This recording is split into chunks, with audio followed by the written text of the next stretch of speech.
नमस्कार, जय हिंद। इस हिंदी चैनल से मैं हूं प्रदीप। डेली करंट अफेयर्स की सीरीज़ में आपका बहुत बहुत स्वागत करता हूं। दोस्तों, इसका पीडीएफ डाउनलोड करने के लिए टेलीग्राम ग्रुप को ज्वाइन कर लें और इसका लिंक वीडियो के डिस्क्रिप्शन में दिया गया है। ठीक है। और हाँ, चैनल सब्सक्राइब नहीं किया तो ज़रूर कर लें और बेल आइकॉन को प्रेस करना ना भूलें। चलिए शुरू करते हैं। इसमें जो हमारा पहला टॉपिक है वो मुख्यमंत्री नीतीश कुमार का जन्म दिवस के बारे में है। मुख्यमंत्री नीतीश कुमार के जन्म दिवस को अब विकास दिवस के रूप में मनाया जाएगा। आप यहाँ पर देख सकते हैं। जदयू के राष्ट्रीय अध्यक्ष इस समय कौन है? जनता दल यूनाइटेड। इसके राष्ट्रीय अध्यक्ष रामचंद्र सिंह ने गुरुवार को यह घोषणा किया कि जो मुख्यमंत्री नीतीश कुमार का जन्म दिवस है, जो कि 1 मार्च को होता है, 1 मार्च 2021 को 70वां साल अपना पूरा करेंगे। 1951 में इनका जन्म हुआ था। तो इस दिन को अब विकास दिवस के रूप में मनाया जाएगा। ठीक है, बस यहाँ पर इतनी सी बात थी। और बस ये सारी बातें पॉलिटिकल, कोई इशू नहीं। माँ योजना के बारे में है नेक्स्ट टॉपिक हमारा। पश्चिम बंगाल की मुख्यमंत्री ममता बनर्जी ने गरीब लोगों को 5 रुपये में भोजन उपलब्ध कराने के लिए माँ योजना की शुरुआत किया। ये हमारे देश का दुर्भाग्य है कि हमारे देश में जो भी स्कीम होती है वो चुनाव के कुछ समय पहले ही शुरू की जाती है, जब तक कि आचार संहिता लागू नहीं हो जाती। पूरे 5 साल या जब तक सरकारें हैं तो पता नहीं क्या ये चीज़ें, ये बहुत बड़ी समस्या है कि कार्यक्रमों का राजनीतिकरण, या केवल जब चुनाव होते हैं तभी ऐसे कार्यक्रमों की याद आती है। ठीक है।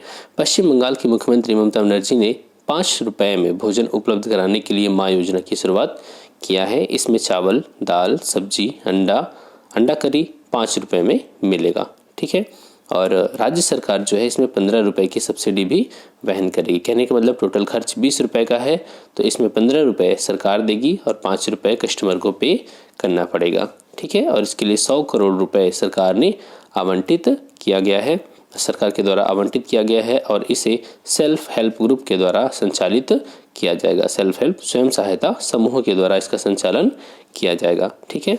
यहाँ पर एक चीज़ और, सितंबर 2020 में कोविड-19 की वजह से जिन लोगों की नौकरी चली गई थी, जो प्रवासी श्रमिक थे हमारे, उनको भोजन उपलब्ध कराने के लिए दीदीर राना घर योजना भी शुरू की गई थी। दीदीर राना घर योजना। क्लियर। आगे चलते हैं। प्रियंका चोपड़ा ने संस्मरण अनफिनिश्ड लिखा। उन्होंने एक तरीके से जो भी उनके बचपन से लेकर के अमेरिका तक पहुंचने की पूरी जो उनका संस्मरण है उसको किस नाम से लिखा? अनफिनिश्ड। ठीक है, अनफिनिश्ड। और इसमें उन्होंने अपने बचपन से लेकर के विषय तक का जो सफ़र सबको लिखा है। ठीक है। मिस वर्ल्ड के बारे में उनका क्या अनुभव रहा है अपनी एक्टिंग करियर के दौरान, और ये सारी बातें उन्होंने इस लॉकडाउन की अवधि में लिख डाला। ठीक है। चलिए आगे चलते हैं। भारत सार्क की वर्चुअल बैठक की मेज़बानी करेगा। SAARC South Asian Association of Regional Cooperation, हालांकि सबसे असफल संगठनों में से एक है ये दुनिया के। और इसका कारण क्या है कि अभी 2016 से इसकी कोई बैठक नहीं हुई, क्योंकि 2016 में जब उरी अटैक हुआ था जिसमें हमारे देश के 18 जवान शहीद हो गए थे, तो ये बैठक 2016 में पाकिस्तान में होनी थी। लेकिन उरी अटैक की वजह से इस बैठक में को बाइकआउट कर दिया गया इंडिया के द्वारा।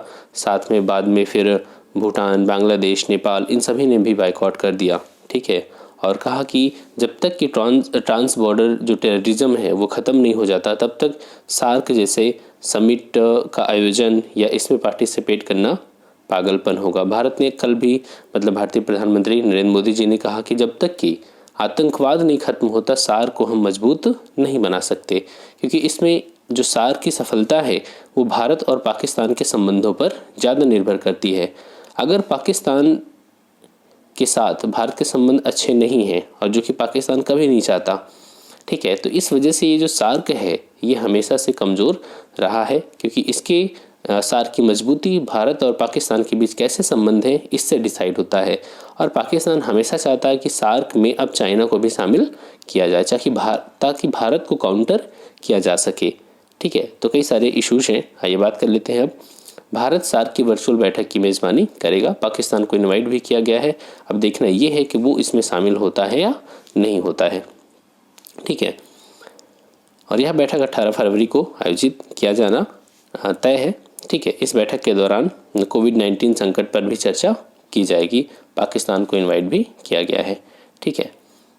सार्क के बारे में अगर बात करें तो सार्क की जो स्थापना हुई थी वो 8 दिसंबर 1985 को। इसमें कितने मेंबर हैं? तो 8 मेंबर हैं। देख सकते हैं मेंबर्स के नाम। भारत के अलावा पाकिस्तान, बांग्लादेश, अफ़गानिस्तान, मालदीव, भूटान, श्रीलंका और लास्ट में नेपाल। इसका जो हेडक्वार्टर है वो कहाँ पर है? काठमांडू, नेपाल में है। ठीक है, तो ये हुआ सार्क के बारे में। आगे चलते हैं। फ्रांस ने कट्टरपंथ विरोधी विधेयक को मंजूरी दिया। अभी आपने हाल ही में फ्रांस में कुछ कट्टरपंथी घटनाओं को देखा जिसमें काफ़ी हिंसा हुई और कई लोगों को मौत के घाट उतार दिया गया था। वहाँ के टीचर को ये कह के मार दिया गया कि उन्होंने हमारे धर्म गुरु की आलोचना की है, मोहम्मद साहब की आलोचना की। तो इस सब की वजह से क्या किया कि फ्रांस ने इस्लामिक कट्टरपंथ को रोकने के लिए वहाँ पर एक कानून का निर्माण किया और इस कानून का काफ़ी तेज़ी से वहाँ पर विरोध भी हो रहा है।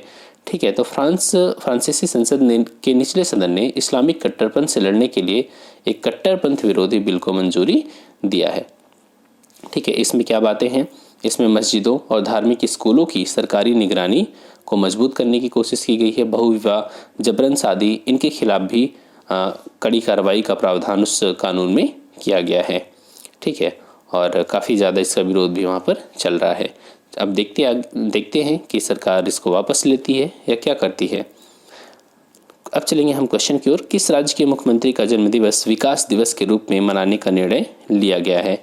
तो बिहार, यूपी, मध्य प्रदेश, उत्तराखंड। सही आंसर इसका होगा बिहार।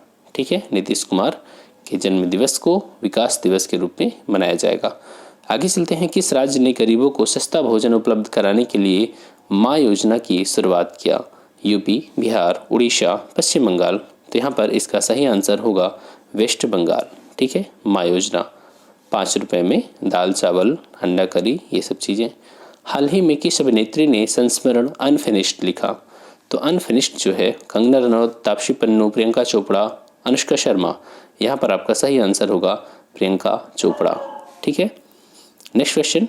सार्क की वर्चुअल बैठक की मेज़बानी कौन करेगा? तो सार्क की वर्चुअल बैठक की मेज़बानी की जाएगी भारत के द्वारा। ठीक है, 2016 से कोई बैठक इसकी नहीं हुई थी। Next question. हाल ही में किस देश ने कट्टरपंथी विरोधी विधेयक को मंजूरी दिया? Germany, France. तो आपका सही आंसर क्या होगा?